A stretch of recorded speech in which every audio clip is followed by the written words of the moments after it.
আসসালামু আলাইকুম। System academy কেয়ারের পক্ষ থেকে জানাই আন্তরিক সালাম ও শুভেচ্ছা। আমি আজ শুরু করছি ন্যারেশন। ন্যারেশন কথাটা শুনলেই যেন মাথা নষ্ট হয়ে যায়। ন্যারেশন পড়তে গেলে অনেক বেশি রুল পড়তে হবে, টেন্স জানতে হবে, অনেক কিছু 20 পৃষ্ঠা নিয়ম পড়তে হবে, মুখস্থ করতে হবে, দেন আপনি ন্যারেশন পড়বেন। আসলে ন্যারেশন পড়তে কিছুই লাগবে না, লাগবে 3টি শব্দ, জেএসপি। এই 3টি ওয়ার্ড দিয়ে আপনি যে কোনো ন্যারেশন করতে পারবেন। আমি শুরু করলাম ঢাকা বোর্ড 2018, অর্থাৎ 18 সালে সব বোর্ডে সেম কোশ্চেন আসছে, সেই কোশ্চেনটা আমি সলভ করব এসএসসি বোর্ড। তাহলে আমরা বললাম 3টা ওয়ার্ড, আমরা জেএসপি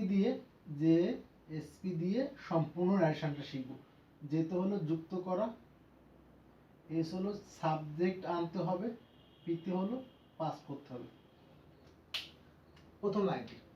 এখন আমাদের ন্যারেশন করার জন্য প্রথম কাজ হলো ওই সেন্টেন্সগুলোর মধ্যে বা প্যাসেজটার মধ্যে কে বক্তা কে শ্রোতা সেটা আপনাকে ফার্স্ট ফাইন্ড আউট করতে হবে, তাহলে আপনার কাছে অনেক ইজি হয়ে যাবে। প্রথম বাক্যটি শাবাব বা শাহবাব, কারণ নামের উচ্চারণ বিভিন্নভাবে করা যাবে। শাবাব বা শাহবাব সেড টু তাহসিন। শাবাব তাহসিনকে বলল, ডিড ইউ ভিজিট দ্য ষাট গম্বুজ মস্ক? তুমি কখনো ষাট গম্বুজ মসজিদে গিয়েছিলা? ওকে, তাহলে আমরা এই বাক্যটা পেলাম ইন্টারোগেটিভ, কারণ এখানে ইন্টারোগেটিভ চিহ্ন আছে। কে বলল? শাবাব। কাকে বললো? তাহসিনকে। তাহলে আমরা শাবাব আর তাহসিনকে লিখবো আগে। অ্যান্সার এখানে শাবাব। ওকে, কাকে বললো? তাহসিনকে। আমরা একটু মাঝখানে ফাঁকা রাখলাম, তাহসিন। এখন খেয়াল করেন, শাবাব তাহসিনকে কি প্রশ্ন করলো, নাকি আদেশ করলো, নাকি রিকোয়েস্ট করলো, নাকি অর্ডার করলো? কি আছে? ইন্টারোগেটিভ, তাহলে অবশ্যই কি করছে? আদেশ করছে। তাহলে আমরা এখানে কি লিখবো? আস্কড। ওকে, এখন খেয়াল করি, আমরা সাবজেক্ট আর অবজেক্ট লিখে ফেলছি। এই বাক্যটা এখন আমি লেখা শুরু করব। ডিড ইউ ভিজিট দ্য ষাট গম্বুজ মস্ক? কথাকে বলছে? শাবাব বলছে। ওকে, তো এই বাক্যটা শুরু কি দিয়ে? শুরু হলো ডিড দিয়ে। তাহলে এটা ইন্টারোগেটিভ সেন্টেন্স এবং ডিড দিয়ে শুরু, তার মানে অ্যান্সারটা এক কথা হচ্ছে, তুমি কি ষাট গম্বুজ মস্ক ভিজিট করছো বা পরিদর্শন করছো? ইয়েস বা নো। যদি এখানে ডাব্লিউএস কোশ্চেন থাকে তাহলে অ্যান্সার এক কথা হয় না, আর ডাব্লিউএস কোশ্চেন ছাড়া যদি ভার্ব দিয়ে শুরু হয় তাহলে অ্যান্সার এক কথা হবে। তাহলে আমরা এখানে যুক্ত করলাম ইফ। আমরা কিন্তু বললাম জেএসপি, যুক্ত করলাম, জের কাজ আমার যুক্ত করার কাজ শেষ। সাবজেক্ট নিয়ে আসবো। ইউ কোন পারসন? সেকেন্ড পারসন, তাহলে কর্ম অনুযায়ী তাসিন। ছেলে, সেও ছেলে, সেও ছেলে, আমরা হি লিখবো, বাট হি লিখে ব্র্যাকেটে টি লিখবো, টি দ্বারা পাসিনকে বোঝানো হলো। ইফ হি, যুক্ত করলাম, সাবজেক্ট নিয়ে এলাম, এখন কি করার কাজ? যুক্ত করলাম, সাবজেক্ট নিয়ে এলাম, এখন কি করব? পাস্ট করে দিব। এখন দেখেন এখানে আছে কিন্তু পাস্ট, তাহলে পাস্ট পারফেক্ট হবে। একটা ব্যতিক্রম, জাস্ট পাস্ট হলে পাস্ট পারফেক্ট। তাহলে ইফ হি হ্যাড,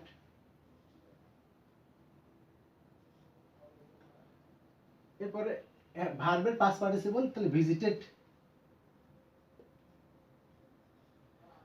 একটু ব্যতিক্রম হলো, একটা পাস্ট হলে পাস্ট পারফেক্ট, আর সব সময় যুক্ত করবেন, সাবজেক্ট নিয়ে আসবেন, পাস্ট করে দিবেন। জাস্ট পাস্ট পারফেক্ট মানে একটা হ্যাড এক্সট্রা আসবে, ভার্বের পাস্ট তো করাই আছে। ওকে, বাকি যা আছে, দা ষাট গম্বুজ মস্ক, প্রথম বাক্যটা শেষ হয়ে গেল। তাহলে আলটিমেটলি আমার কি কাজ করা লাগলো? যুক্ত করলাম, সাবজেক্ট নিয়ে এলাম, পাস্ট করে দিলাম, পাস্ট হলে পাস্ট পারফেক্ট। পরের বাক্যটি, নো আই ডিডেন্ট। তাহলে নো আই ডিডেন্ট মানে কি? না, আমি যাইনি। যেমন আপনি সকালে স্কুল যাচ্ছেন, তা আবার আপনাকে কেউ প্রশ্ন করলো, আপনি কেমন আছেন? বললেন আমি অনেক ভালো আছি।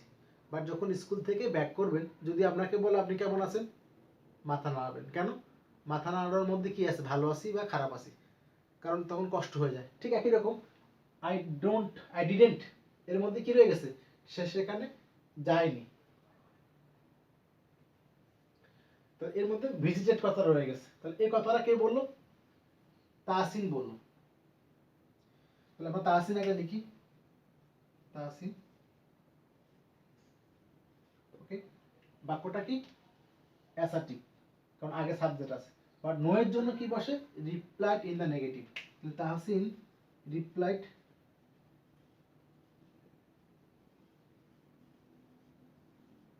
যদি ইয়েস থাকে তাহলে রিপ্লাইড ইন দ্য অ্যাফার্মেটিভ, আর নো থাকলে রিপ্লাইড ইন দ্য নেগেটিভ। তাহলে এই নো এর জন্য কি বসলো? Replied in the negative. এখন আমি কি দুই বাক্যটাকে আলাদা করে লিখবো? আমি কি কমাটাকে রাখবো? কমাটা কিন্তু আমি রাখবো না। সেক্ষেত্রে দুই বাক্যটা কি হবে? আমাকে একসাথে করতে হবে। আর দুই বাক্যটাকে একসাথে করতে গেলে আমাদেরকে অ্যান্ড দ্বারা যোগ করতে হবে। তাহলে আমরা এখানে অ্যান্ড যোগ করে দিলাম। ওকে, অ্যান্ড যোগ করার পরে বাক্যটা কি? অ্যাসার্টিভ। তাহলে আমরা অ্যাডেড দ্যাট বা অ্যান্ড সেড দ্যাট একটা লিখলে হবে, অ্যান্ড সেড দ্যাট। সে নাবোধক উত্তর দিল। এবং কেন? বাক্যটাকে যোগ করার জন্য। এবং বললো যে আই কোন পারসন? First person. কর্তা কেনা? তাহসিন। আমরা এখানে অবজেক্ট লিখি না, হি লিখবো, যেহেতু তাহসিনও হি, শাবাবও হি, তাহলে ব্র্যাকেটটি লিখবো। যুক্ত করলাম, আমরা যুক্ত করলাম, সাবজেক্ট নিয়ে এলাম। এখন কি করবো? পাস করে দিব। এই যুক্ত করলাম, সাবজেক্ট নিয়ে এলাম, পাস করে দিব।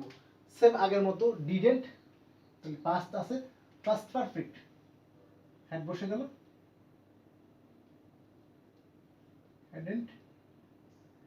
আমরা কি যোগ করে দিব? ভিজিটেড, সে সেখানে পরিদর্শন করে নাই। এটা দিয়ে বাক্যটা ফুলফিল হবে না, এই জন্য স্টার যে ভার্ব ছিল তাকে কিন্তু প্রশ্ন করছে সেখানে পরিদর্শন করেছে কিনা, সে এই ডিড নটের মধ্যে কি রয়েছে? ভিজিট করাটা রয়ে গেছে। তো আগের মতো যুক্ত করলাম, সাবজেক্ট নিয়ে আসলাম, আর পাস্ট মানে এখানে পাস্ট পারফেক্ট করে দিলাম। ওকে, পরের বাক্যটা, I was there last week, how beautiful the mosque is, said Shabab. তো এই কথাগুলো কে বললো? এই যে পুরো লাইনটা, I was there last week, how beautiful the mosque is, পুরো কথাটাই বললো কে? শাবাব। আমরা শাবাব দিয়ে শুরু করব, বা শাবাব নাম তো আপনি একটা বললে চলবে, শাবাব। ওকে, কি বললো? I was there last week, আগে সাবজেক্ট, তাহলে অ্যাসার্টিভ সেন্টেন্স, তাহলে এখানে সেড লিখবো। ইন্টারোগেটিভ হলে এখানে আস্ক বলবো, ইম্পারেটিভ হলে আদেশ উপদেশ। তাহলে এখানে কি লিখবো? সেড বা টোল্ড। আর যদি কোনো কিছু উত্তর দেয় তাহলে রিপ্লাইড। যেমন আমি চাইলে এই যে কথাটা বলছে এখানে নো, তাহলে এখানে কিন্তু রিপ্লাইড বসছে অলরেডি। পরের বাক্যটা, তাহলে I was there last week, তাহলে বাক্যটা অ্যাসার্টিভ, তাহলে সেড বসে গেল। কাকে বলছে? চাইলে আপনি তাহসিন লিখতে পারেন না, মানে প্রথম বাক্যতে আমাকে সাবজেক্ট অবজেক্ট লিখতে হবে, বাকি সবগুলো না লিখলে চলে, লিখলে সুবিধা হয়, বুঝতে সুবিধা হয়। তাহসিন লিখি আমরা এখানে। ওকে, কি বলছে এখানে? আবার আগের মতো যুক্ত করেন, যদি অ্যাসার্টিভ যুক্ত করলাম দ্যাট দ্বারা, সাবজেক্ট নিয়ে আসেন, আই ফার্স্ট পারসন, কর্তাকে শাবাব, তাহলে হি লিখে ব্র্যাকেট এস লিখবেন।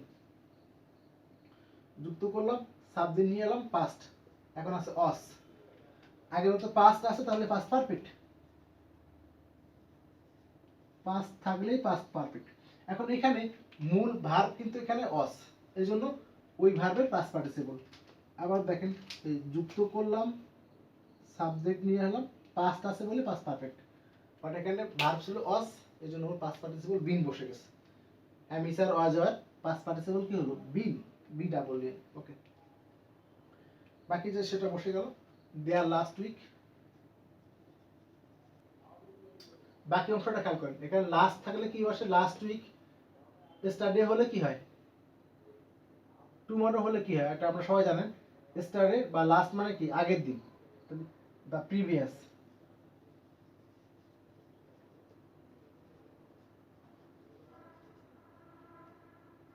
আর টুমরো হলে দ্য নেক্সট ডে। ওকে, এই বাক্যটা খেয়াল করেন। এখন এই বাক্যটা শেষ হলো, বাট পরের বাক্যটা কিন্তু সে আবার একসাথে বলছে। যদি দুইটা বাক্য একসাথে বলে তাহলে আমরা দুই বাক্যটাকে অ্যান্ড দ্বারা যোগ করতে পারি। তাহলে আমরা এখানে চাইলে আমরা এখানে অ্যান্ড দ্বারা যোগ করি। এখন বাক্যটা কি খেয়াল করেন তো, এটা কি খুশি হয়ে বলছে না? তাহলে and exclaim with joy, EXCLAIM আমি এক্সক্লেম বানানটা শেখাই একটু আগে লিখবেন এইম বানান, পরে ইডি, পরে এক্সেল। যদি আপনারা পারেন বা আমি শেখালাম বুদ্ধি করে, আগে এইম, পরে ইডি এইমড, পরে Excel. Okay, and এক্সেলেন with joy. এবার বাক্যটা যোগ করেন, দ্যাট সাবজেক্ট নিয়ে আসেন দ্য মস্ক। তাহলে এখানে অনেকে বুঝে না সাবজেক্ট কোনটা, তাহলে এখানে কিন্তু ইস আছে, তার মানে এটা সাবজেক্ট, এর ভার্ব এটা। লিখেন the mosque, third person no sense. এখানে জাস্ট এটা একটু উল্টা, আমি চাইলে এখানে ভার্ব নিয়ে আসতে পারেন, দ্য মস্ক ওয়াজ, একটা অ্যাডজেক্টিভ যোগ করতে, ভেরি বিউটিফুল। লাস্ট বাক্যটি, said Shabab let's go there next year. এই লেট আসার নিয়ম আছে দুইটা। লেটাস দ্বারা প্রস্তাব, প্রপোজ বোঝায় বা সাজেস্ট বোঝায়। প্রস্তাব বোঝায় একটা, এখন আপনাকে বুঝতে হবে যেটা কি বোঝানো হয়। যেহেতু বলছে যে চলো সেখানে যাই পরের বছর, তাহলে প্রস্তাব করছে, কথাটা কে বলছে? তাহসিন সেট। আমরা লিখি তাহসিন প্রপোজ করছে।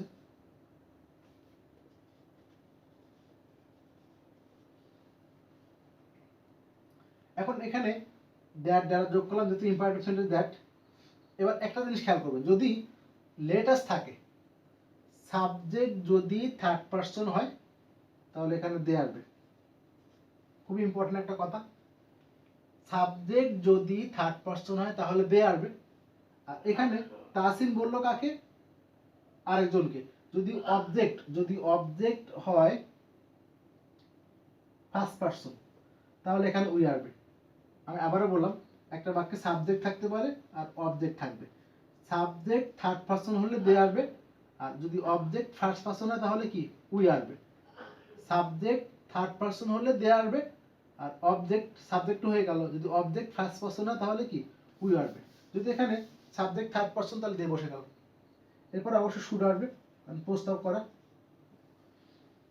বাকি যা আসতে গো দেয়ার, নেক্সট থাকলে এখানে ফলোইং হবে।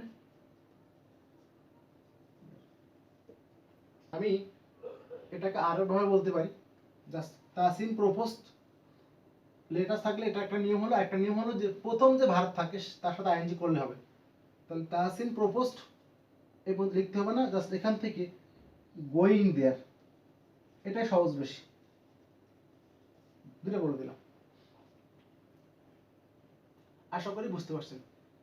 আমি আর একবার বলে দিলাম, ডিড ইউ ভিজিট দ্য ষাট গম্বুজ মস্ক, বা কোটা ইন্টারোগেটিভ বা ডাকে ভার্ব দিয়ে শুরু, এই জন্য কি হলো যুক্ত করতে হবে ইফ দ্বারা। ইফ বসে গেল, ইফ সেকেন্ড পারসন কর্ম তাহসিন, তাহলে হি বসলো, বাট ব্র্যাকেট দিয়ে লিখবো, টি দ্বারা তাহসিনকে বোঝানো হলো, আর পাস্ট বলে পাস্ট পারফেক্ট। সেকেন্ড বাক্যটি, নো আই ডিডেন্ট, তাহলে নো আই ডিডেন্টের মধ্যে কি রয়ে গেছে? সে সেখানে যায়নি। তাহলে নো থাকলে রিপ্লাইড ইন দ্য নেগেটিভ বসলো, দুই বাক্যটাকে একসাথে করে দিব, অ্যান্ড সেড দ্যাট, কারণ অ্যাসার্টিভ বলে। তাহলে এখানে আই কোন পারসন? First person. কথাটা বলছে কেনা তাহসিন বলছে, এই যে আই ডিডেন্ট সবগুলো বলছে কেন তাহসিন, তাহলে হি লিখে ব্র্যাকেট লিখবো, পাস করে দিলাম জাস্ট। পরের বাক্যটি, I was there last week, কথাটা কে বললো? শাবাব। তো Shabab said that he had been, এই যুক্ত করলেন, সাবজেক্ট নিয়ে এলেন পাস্ট, বাট পাস্ট হলে পাস্ট পারফেক্ট আছে। লাস্ট উইক তাহলে প্রিভিয়াস উইক, আর টুমরো হলে দা নেক্সট। লাস্ট বাক্য, এখানে আবার দুটো বাক্য আছে একসাথে করে দিব, অ্যান্ড এক্সক্লেম উইথ জয় বসে গেল, দ্যাট এই subject the mosque was very beautiful. এখানে যদি হাউ থাকে এটা ভেরি নিয়ে আসতে হবে। লাস্ট বাক্যটি, লেটাস থাকলে দুটো নিয়ম, প্রপোজ বা সাজেস্ট। আমরা প্রপোজ বোঝানো হয়েছে, এখানে প্রপোজ লিখছি। যদি লেটাস দ্বারা বাক্যের সাবজেক্ট থার্ড পারসন, এখানে থার্ড পারসন হয় তাহলে দে আসবে, আর যদি অবজেক্টটি এখানে তাহসিন বলছে কাকে?